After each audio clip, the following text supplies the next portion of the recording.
जी, Saudi अरब की ज़ेर क़यादत इत्तेहाद ने आज यमन की बंदरगाह पे लैंड करने वाले मुत्तहदा अरब अमारात के 2 बहरी जहाज़ों को निशाना बनाया और ये कहा कि इन बहरी जहाज़ों में वो वेपन्स और फ़ौजी गाड़ियाँ थी, जो कि उन ग्रोहों को जानी थी, जो ग्रोह सऊदी अरब और यमन की सरहद के करीब काम करते हैं और वो सऊदी अरब के कुछ इलाकों के ऊपर भी क्लेम करते हैं, सऊदी अरब के खिलाफ काम करते हैं और साथ-साथ ये ग्रोह जो है, ये सऊदी अरब की सलामती के लिए मुस्तक़बिल में खतरा बनने जा रहा है और यूएई इन ग्रोहों को असला जो है वो फ़राहम कर रहा है। तो इसी बुनियाद के ऊपर सऊदी अरेबिया ने जो उसके ज़ेर क़यादत इत्तेहाद था, उसने जो है वो उन बहरी जहाज़ों को निशाना बनाया जिसमें सऊदी अरब और इसके इत्तेहाद के बकौल ये कहा गया कि ये मुत्तहदा अरब अमारात से वेपन्स और फ़ौजी गाड़ियाँ आई थी, तो इस बुनियाद पे हमने उसको निशाना बनाया है। दूसरी तरफ नाज़रीन किराम, मुत्तहदा अरब अमारात की जानब से मज़म्मती बयान भी आया है सऊदी इक़दाम को लेकर और साथ-साथ सऊदी अरब और इस इत्तेहाद की जानब से जो इल्ज़ामात लगाए गए हैं, उनकी जानब से सख्ती से इसकी निंदा की गई है, इसको मुस्तरद किया गया है। और सऊदी लड़ी इत्तेहाद की जानब से जो 24 घंटे की अल्टीमेटम दिया गया था मुत्तहदा अरब अमारात को कि वो अपनी फ़ौजें वहाँ से निकाल ले, तो उसके बाद मुत्तहदा अरब अमारात ने यमन से अपनी फ़ौजें निकालने का भी ऐलान कर दिया है और अपना मिशन ख़त्म करने का ऐलान भी किया है। आखिर ये कहानी कहाँ से शुरू हुई, ये कहानी कहाँ पे जा ख़त्म हुई है, सारी चीज़ें नाज़रीन इकराम आपके सामने रखने वाला हूँ। यमन तनाज़े का भी कच्चा-छट्टा आपके सामने रखूँगा, लेकिन अभी तक अगर आपने मुझे फ़ॉलो नहीं किया तो काइंडली फ़ॉलो कर लीजिए और वीडियो को लाइक करना और कमेंट करना जो है ना भूलिए, क्योंकि ये मुझे मज़ीद मोटिवेट करता है कि आपके लिए अच्छी-अच्छी मालूमाती वीडियो लेकर आऊँ।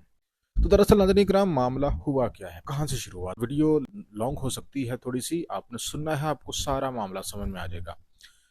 देखिए, मामला ये शुरू हुआ है, आपको पता है 2014 में यमन में हौसियों की जानब से जो वहाँ की बैनुल-अक़वामी तस्लीम-शुदा हुकूमत थी, उसके खिलाफ जो है वो कार्रवाइयाँ शुरू कर दी गई और जो हौसी थे उनको ईरान की बहुत ज़्यादा हमायत हासिल थी, हर किस्म की सपोर्ट हासिल थी। तो हौसियों ने 2014 में वहाँ पे बैनुल-अक़वामी तस्लीम-शुदा जो हुकूमत थी, उसका सफाया कर दिया और यमन के शमाल में जहाँ सना भी है, जो दारुल-हुकूमत है यमन का, वहाँ एक बड़े हिस्से पे कब्ज़ा कर लिया और वहाँ पे अपनी मुतबादिल हुकूमत कायम कर ली। उसके बाद नाज़रीन इकराम, सऊदी अरब की जानब से एक इत्तेहाद कायम किया गया। इस इत्तेहाद की जो सरबराही है पाकिस्तान के साबिक़ा आर्मी चीफ हैं रहील शरीफ, उसको भी दी गई थी इब्तिदा में, आपको पता होगा। तो इस इत्तेहाद में यूएई भी शामिल था और इस इत्तेहाद में ये ग्रुप भी शामिल था जिसका नाम था साउदर्न ट्रांज़िशनल काउंसिल, और ये तीनों मिलकर हौसियों के खिलाफ लड़ रहे थे।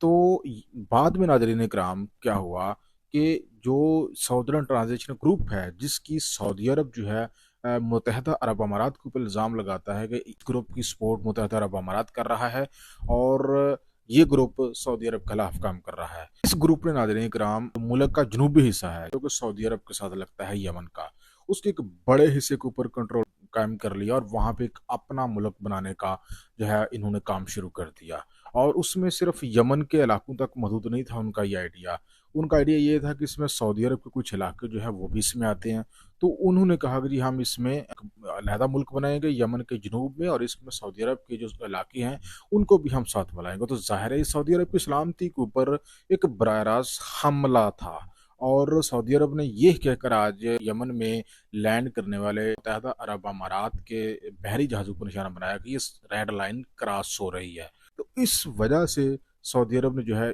इसको निशाना बनाया है। अब आपके ज़हन में ये सवाल आ रहा होगा, मुत्तहदा अरब अमारात जो है वो अचानक इस ग्रुप की हमायत क्यों वो कर रहा है? देखें, वो अचानक नहीं कर रहा, 2019 से उसने शुरू की थी हिमायत। उसके पीछे वजह ये है कि ये जनूब का हिस्सा है यमन का, ये स्ट्रेटजी के लिहाज से बहुत इम्पोर्टेंट है। ये नेचुरल सोर्सेज से भी जो है वो माला-माल है, यहाँ पे ऑयल, गैस और नेचुरल सोर्सेज जो हैं वो मौजूद है और सबसे बढ़कर ये समुद्री तजारती गुज़रगाह के कंट्रोल का मामला है।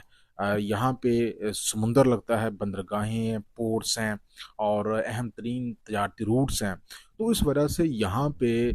جو متحدہ عرب امارات ہے وہ سعودی عرب کو بائی پاس کر کے اس خطے میں سمندر کے ساتھ اپنی جو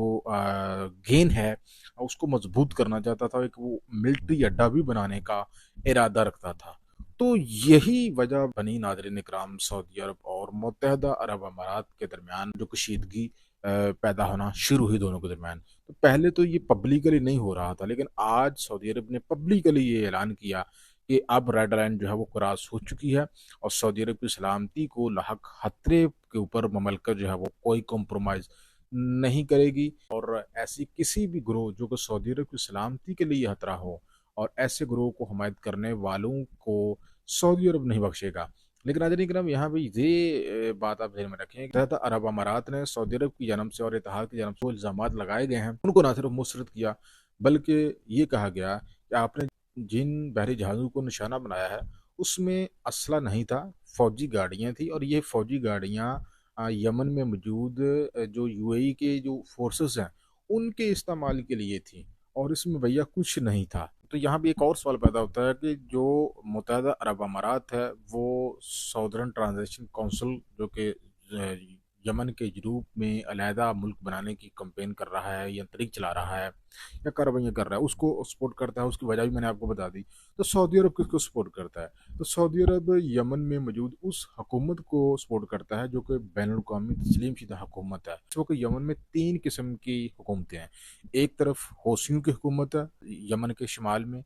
صنعاء اس کا دارالحکومت ہے، اس کو ایران سپورٹ کرتا ہے۔ ایک طرف سعودی عرب کی حمایت یافتہ حکومت ہے، پریزیڈنشل کونسل، اس کو بین الاقوامی سطح پہ بھی تسلیم کیا جاتا ہے۔ اور ایک وہ گروپ ہے